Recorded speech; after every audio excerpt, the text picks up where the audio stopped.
welcome back to my channel. So maraming salamat po sa walang sawang pagsubaybay sa ating mga love reading, and kung kayo ay bago pa lang dito sa ating channel, mag-subscribe na rin po kayo guys, and i-click nyo na rin po yung ating notification bell para lagi po kayo guys updated sa ating mga bagong upload. Okay, so guys, sa mga nagtatanong pala about private reading, ay iiwan ko na lang guys yung link dyan po sa ating description box. Tignan natin kanino po itong love reading spirit guide. Kanino po itong love reading? Kanino po itong love reading?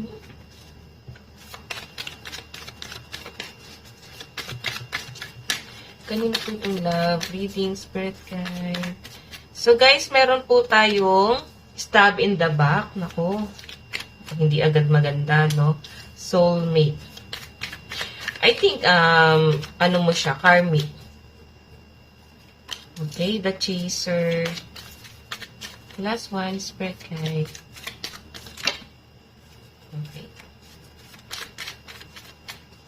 So guys, meron tayong heart with a key. So may nakikita ako dito guys na maring itong taong to, no? Hindi kanya pinanindigan. Kumbaga dumating ka sa point na hinahabol-habol mo siya. Okay? Yung tipong hindi mo kayang mawala pa tong feelings mo sa kanya. Okay? Hindi mo pa kaya na i-end yung relationship mo sa kanya. Mari kasing nagsasama kayo. Ngayon guys, nasa sense ko rito, parang ilang beses na po guys yung betrayal. So, ayan, natanggal ko yung mic, no?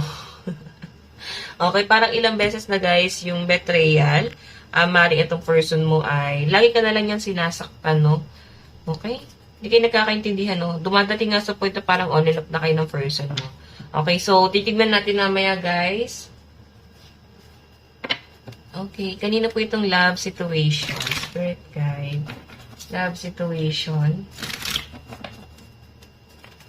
Love situation. Kanina po itong love situation. Okay, isa lang po.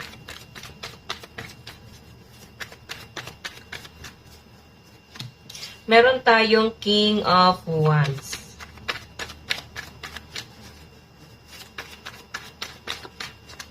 And Two of Pentacles in reverse. Eight of Swords. Naku. Iba sa inyo guys, alam nyo guys, nakita ko, parang nandun pa rin kayo sa pag-move on. Nasa healing process yung iba sa inyo. May mga bagay na hindi pa rin kayo matanggap, hindi nyo pa rin kayang i-end ng ganun-ganun lang yung relationship na to. Yung iba sa inyo guys, hoping pa rin kayo na maayos pa rin kayo ng person mo, or parang hoping kayo na kayo ng person mo, parang matatapos din itong mga struggle nyo. Okay? Yung person mo, mahal ka naman kasi King of Wands siya. Ang problema lang guys, nandun siya sa point na para bang sumubok siya. Okay? Yung tipong sige lang siya ng sige. Sabi natin, hindi mo malamang pinag-iisipan yung mga pinagagawa mo, yung mga action mo. So, ganun eh. Parang hindi pinag-iisipan ng person mo yung mga ginagawa niya. Okay? So, ikaw naman, Eight of Swords, Strength. Okay? So, medyo dominante yung energy mo. Siguro, kailangan meron kang baguhin sa sarili mo. Guys, no? Alam mo yung feeling na mahirap din kasi parang masyado tayong dominante, matapang, tapos parang hindi man lang tayo nag-give way dito sa person natin. Parang masyado na natin silang na-under. Okay, so meron tayo guys itong Judgment. Okay? So, nasa-sense ko rito guys, maring maayos nyo pa naman to ng person mo. Ang kulang lang sa inyo guys is communication. Okay, so malakas ang energy ng mga fire sign, Aries, Leo, and Sagittarius, Capricorn, Taurus, and Virgo, and air sign, Aquarius, Gemini, and Libra. Pero, mas malakas ang energy ng Leo. Tignan natin guys, ano naman ang nararamdaman sa inyo ng person mo. Anong nararamdaman sa inyo ng person mo?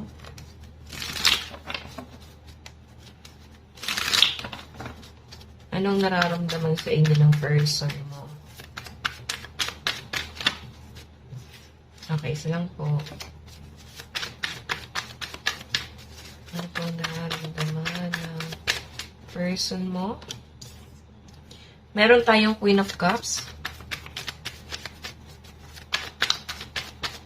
Ano po ang nararamdaman? Okay. Alam nyo guys, pinagdadasal ka pa rin ng person mo kahit hindi kayo okay. ang gusto niya pa rin maging maayos ka, mabigyan ka ng peace of mind, okay, magkaroon ka ng maayos na hanap buhay, or mag-grow ka. Okay? Kasi guys, kahit papano, binavalue pa rin ng person mo itong naging relationship nyo guys, kahit na hindi po kayo talaga nagkaintindihan. Sabihin natin, yes, nagkaroon ng pagkakamali itong person mo, pero nandun siya sa point na responsibilidad kanya eh. Hindi kanya kayang bitawan. Okay? So, hayan, malakas ang energy ng mga water sign, Cancer, Pisces, and Scorpio, and earth sign, Capricorn, Taurus, and Virgo. Nandun sa point na willing magpakumbaba tong person mo. Ang problema lang guys, maaaring nag-explore pa rin kasi tong person mo. Marami pa siyang gusto rin ding ma-realize or may inaaral pa siya sa'yo. Ayan o, parang inaaral ka niya eh. Pinapakiramdaman ka ng person mo. Pero alam nyo guys, yung mga sacrifice na ginawa mo sa kanya, kinikip niya pa rin yun kasi meron tayong Four of Pentacles dito. Okay? Ngayon kasi guys, maaaring meron kang struggle ngayon sa family and yung person mo, nandun siya sa point na hindi siguro yung gusto niya, no, na magkaroon ka na ng peace of mind or maayos na yung gulo dyan sa family. Okay? So, tingnan pa natin ano bang nararamdaman sa inyo ng person mo. Ano po ang nararamdaman? Ano ba ang nararamdaman sa inyo ng person mo? Kasi guys, maaaring parang ayun, stab in the back tapos the chaser. Kahit sinasaktan ka ng person mo, nandun ka pa rin. Or kahit sinasaktan mo yung person mo. No? Parang nagtitiis.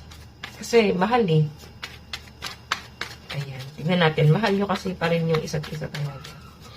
Nararamdaman sa'yo ng person mo ngayon. Ten of Wands. Lagi ka yatang umaalis oh. Emperor eh. Masyado kang dominante talaga. Six of Swords. Alam mo yung feeling na parang on and off siya, may aalis, tapos babalik, aalis, tapos babalik. So, may nakikita ako rito, guys. Six of Swords, parang dumating na kayo sa point na mas pinili nyo nang i-end itong relationship na to. Kasi talagang nasa ano na kayo. Nandun na kayo sa point na hindi mo na rin kayang kontrolin yung sitwasyon. Iba sa inyo, guys, nahihirapan kayo kasi person mo siguro, hindi mo siya nakikitaan na may plano siya dito sa connection yung dalawa. Okay? Ikaw kasi sobrang, mild yung energy mo. Nandun ka sa point na hindi mo na kailangan naralin kasi kitang-kita mo na talaga yung totoo. Then, yung person mo dito, guys, nakikita ko sa kanya. Okay? Pinakamalakas kasi yung energy niya rito. Emperor yung energy ng person mo. So, kung ikaw nga alis, parang konting-konti na lang, guys, itong relationship na to, pag sinubok mo pa siya, talagang totohanin na niya. Okay, hindi na siya guys darating sa point na maghahabol pa, hindi na siya darating sa point na para bang ipaglalaban pa niya yung pagmamahal niya. Parang hindi na niya guys titignan yan. So, mag-ingat guys, no, lalo na sa mga on and off dito guys, kasi konting-konti na lang talagang itong relationship na to. Mauwi na talaga siya sa sobrang ending. Sobrang ending. Yung ending na talaga guys. Hindi na yung kayang ayusin pa. Okay?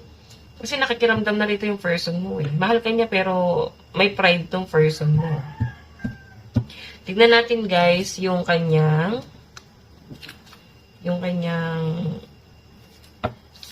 mensahe sa inyo. So, it doesn't matter naman guys kahit ano naman pong zodiac sign ko.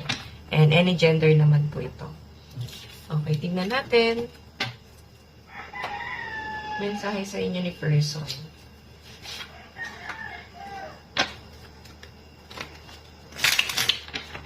Ano ba ang mensahe sa inyo?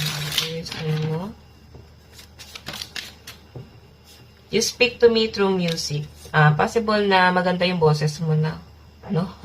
Iba sa inyo guys, maaaring parang may nag-block na dito. Binlock mo, binlock ka. Papakiramdaman kayo ng person mo eh. Or kahit magkasama kayo sa bahay, hindi kayo masyado nag-uusap. Okay, ano ba ang mensahe sa inyo ng person mo? Meron tayong I know I messed up everything. So, sabihin, meron siya mga event or situation, guys, na para bang wrong timing siya lagi, no? Hindi pong masaya ka, maganda yung mood mo, tapos parang bigla niya, guys, may mga action dito na parang bigla ka niyang babatripin. Or, maganda yung mood mo, pero itong person mo, guys, minsan insensitive siya, no? Marami na siyang nasira. Marami na siyang nasira sa'yo. Okay, pwede yung mood mo, pakikitungo mo sa ibang tao. Kasi lumid na yung mundo mo eh. Siya na yung naging mundo mo dito. So, mensahe sa inyo ng person mo. Diba? Sabi niya dito, I hid who I really I am from you. Di siya guys totally nagpapakatotoo. Maaaring itong person na to ay LDR kayo, hindi mo pa siguro siya nakikita. Maaaring yung pagkatao niya, kung nakita naman kayo, may mga tinatago siya sa kanyang pagkatao. Okay, so tignan pa natin. Mensahe ni person, I'm afraid to contact you. I'm starting to understand our connection. So, malinaw guys na wala talaga kayong pag-uusap ng person mo ngayon. So, tingnan natin guys sa future, ano ba ang magaganap? Ano na ba ang magaganap sa inyo ng person mo? Ano ang magaganap sa inyo ng person mo? Ano ang magaganap sa inyo ng person mo? Eight of Swords.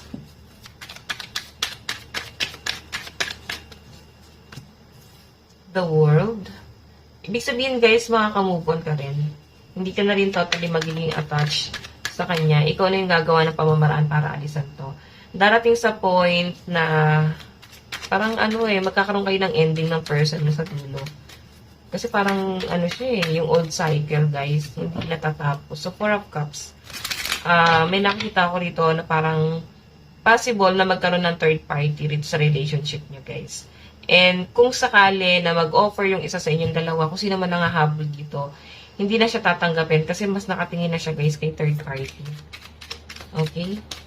Na parang hanapin na nung isa yung worth niya sa iba. So, may manghihinayang dito guys. So, ayan. Kung kaya nyong i-keep yung relationship nyo ngayon, i-save nyo guys. Kasi, mas lalo kayong mahihirapan sa future. Oh. Five of Cups eh. Pwedeng ikaw yan guys, na magkakaroon ng regret na parang gusto mong bumalik yung person mo, pero hindi na kasi yung person mo nag-decide na na-i-end na yung relationship. Okay, tingnan natin sa future. Ano pa po ang magaganap? So, the Fool, the Devil, Page of Swords, and Seven of Cups. Okay. Parang magkakaiba na kayo guys ng ng path. Iba na yung tinatahak niya, iba na rin yung tinatahak mo. So, Seven of Cups kasi guys, nakikita ko sa'yo dito, nakikita mo na yung worth mo. Okay? Mas nahanap mo na yung right path mo. And hindi ka na rin totally magpo-focus dito sa relationship yun ng person mo. Kung nag-decide siyang i-end na yung relationship nyo guys, hindi ka na magpo-focus doon sa love life mo. Bagkus, mas magpo-focus ka sa inyong source of income, sa inyong career. Ayan, and Seven of Cups, nagiging maganda yung pasok ng kaperahan mo dito guys. Darating ka sa point na makukuha mo yung gusto mo. Okay? Ayan, so tignan pa natin guys. Love advice. Love advice. Love advice. So guys, meron tayong romantic feelings. So ngayon guys, kung ayaw nyo mag-end itong relationship na to, kaya nyo pa itong ilaban, no? Iwas-iwasan guys, yung laging pagtatalo. Tapos pag nagtatalo, laging gusto hiwalayan yung solusyon. May mananawa rito guys. Okay, so tignan natin, meron po tayong passion. What else? Meron po tayong soulmate. Actually guys, kanina di ba may lumabas na soulmate? So, bakit tong person na to guys, talagang soulmate mo siya? Hindi kayo nag-work pag magkalayo. Pero pag magkasama naman kayo guys, parang nabubura yung mga problema. Para bang meron kayong something na nangyayari sa inyo na kayo lang guys yung nagkakaintindihan. Okay, nakakalimutan niyo yung problema.